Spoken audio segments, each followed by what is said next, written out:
Right guys, so the YouTube video is going to be me making a epoxy table, but the thing is I've lost the footage to the beginning, so we're going to go over what I've done.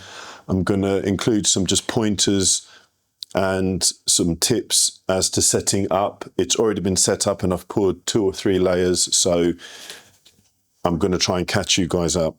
So what we're going to do is, when setting up, I sealed this HDPE form with just regular silicone, a universal silicone. I sealed the joints and I screwed in the side panels because they come undone via screws. I did that to prevent any leaking, unnecessary leaking, and I've also included these wooden beams at both top and bottom, left and right, so as not to waste epoxy. It's just going to act as a filler, and we're putting the central piece, the subject matter, which is a server, I believe, from an IT company. They wanted me to make a resin table with the server as the feature piece in the center, clear, so it's pretty straightforward. From now on, we're about 3 pours or 2 pours in.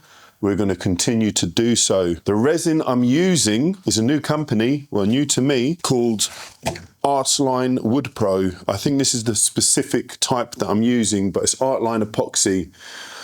And they do a nice range of thin pour, thick pour epoxies. So I'm going to link them in the bottom. And I reached out to them, I've worked with them in the past, saying that I have a job coming up, and this is where I get my epoxy from, because they're fast, delivery is super quick in the EU, and the product is really easy to work with. It's a weight-based ratio mix, so 100 grams of hardener, which is compound B, to 300 grams of this stuff, compound A. Simple as that. Look them up.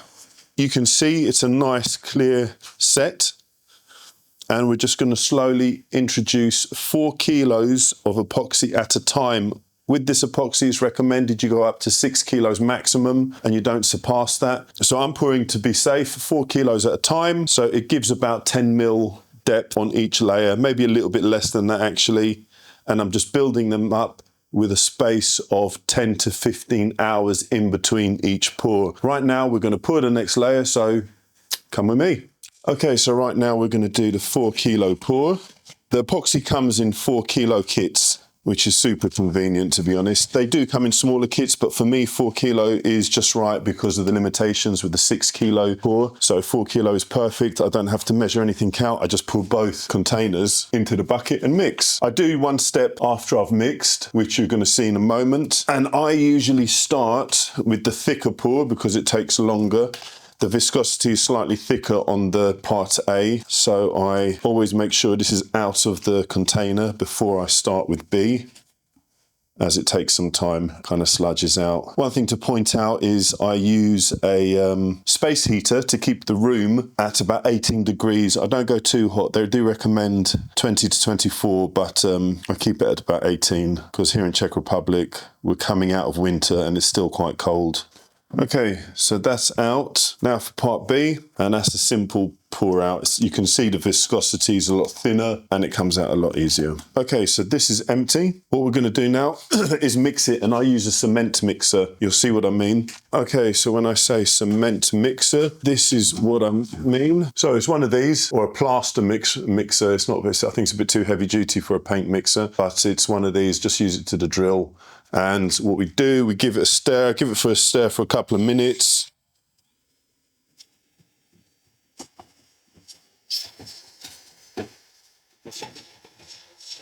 Okay, so this is the mixed epoxy. As you can see, because I used a plaster mixer, it's aerated the epoxy quite considerably. So the next step is take it over to the vacuum chamber to try and pull out as much of the bubbles, reduce them as much as possible. So let's go over there. Okay, so we've got the vacuum chamber. It's pretty straightforward. Take the lid off, dump the epoxy into the chamber, place the lid on, make sure the air valve is switched off so it can't pull in air from the atmosphere, and it just pulls air from inside the chamber. So we're going to switch on the vacuum and you'll see it start to bubble.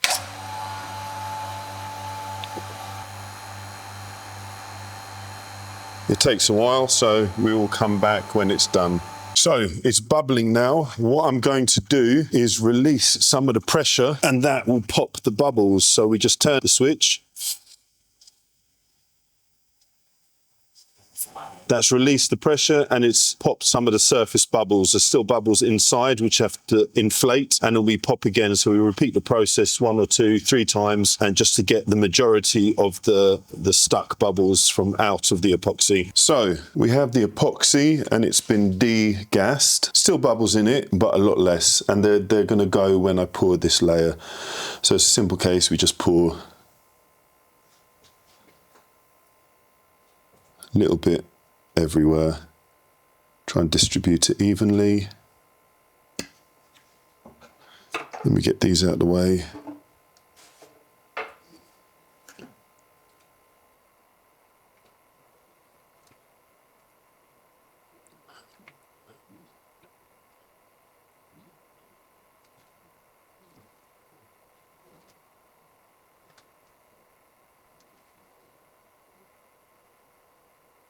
So that's one layer poured. You can see there's still bubbles in here. What we're going to do to help expedite the degassing is use a hot air gun. Not too much, just light passes, wait for it to reach temperature and just lightly whisk over the surface. Don't stay on one spot for too long as you risk overheating. Okay, that's done. What I'm going to do, I've noticed a hair or something. Just going to fish it out. And some other bits and pieces. Anything else you might see, just use a toothpick. But on the whole, it's looking good. Yeah, so that's it for now. I'm going to do this process for, let's say, another 3 more layers and we're cooking. And that's when we're going to break out the mould and take it there. So you'll see me back when this has been covered.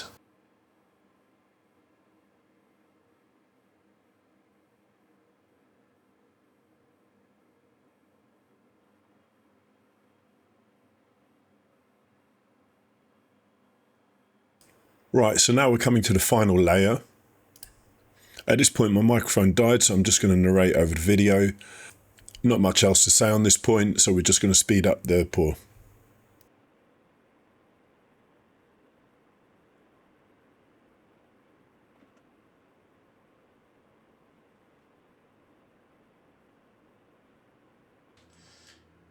So about 48 hours later, time to unscrew the mould. The screws are in all 4 sides. And then we're going to crack out the epoxy from the backing that's left of the mould.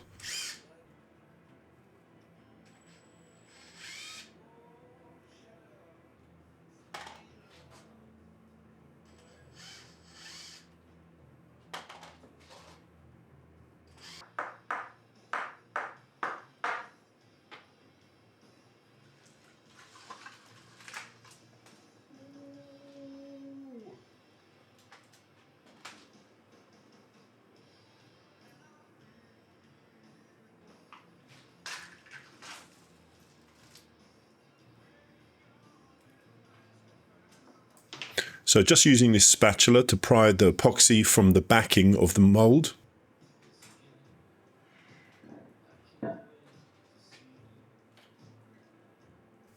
Just gently wedging it open. I don't want to force it too much in case something cracks, gives, or messes up, so better safe than sorry. At this point, this thing weighs a ton, so I'm just trying to flip it on its side so I can pry the backing off fully.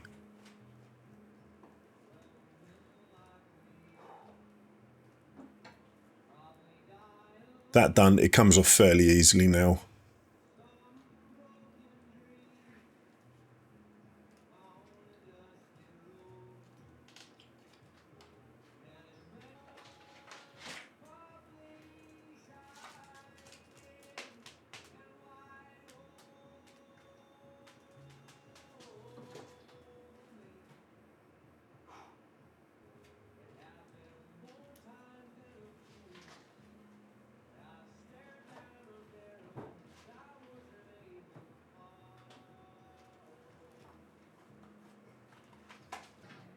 Now I'm just putting some soft cushioning on so I can get it ready to cut with my circular saw.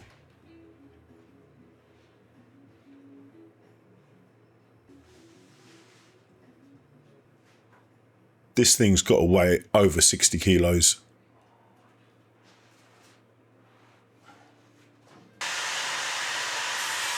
So here, as you can see, just using my Makita circular saw to take passes to cut the end bits off. So that'll clear me from that wooden stop block on either side and just give me the table to work with.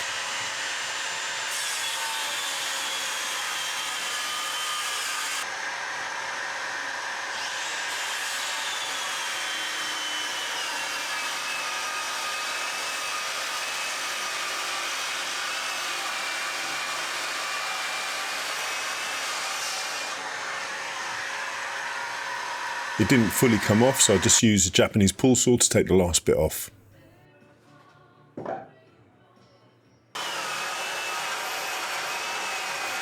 And pretty much same again for the other side.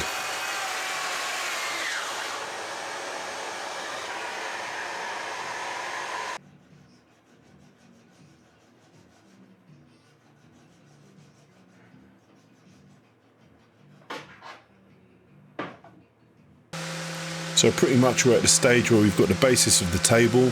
I'm now going to sand it and start sanding at 120, work my way up all the way to 4000, I believe. I go 120, 240, 360, 600, 1200 wet and dry, and then to 2000, 3000, 4000, all wet and dry. Now I'm just squaring up the legs, getting ready to set them, drill the guide holes for the threaded inserts, marking out where the holes are going to lay, and it's a pretty straightforward process from here. Using a Festool drill guide, if anyone's wondering, is the MB40, just to make sure that the holes for the threaded inserts are adjacent to the surface of the table, or the underside of the table.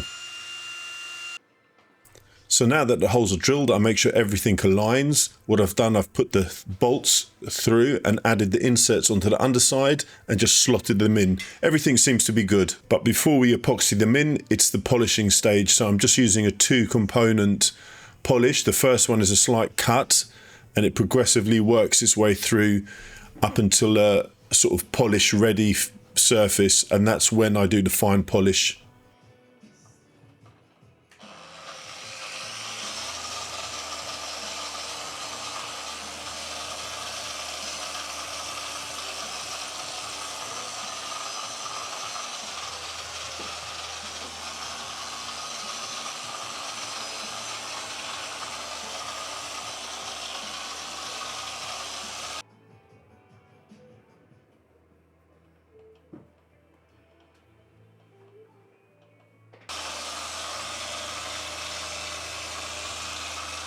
Now that the polishing's over, it's time to epoxy the threaded inserts and add the legs. So I'm just using a 2-component metal epoxy from Bison, I think. And it's a quick drying or quick curing epoxy, nice and solid. So I'm hoping it bonds with the metal threaded inserts, and then job done. So just using a toothpick to dab it into the holes. So when that's done, I have the bolts already inserted into the legs with the inserts lightly tightened, so they sort of suspend them in the epoxy without bottoming out. That way it gives me a little bit more room just to fully tighten them when the epoxy is cured.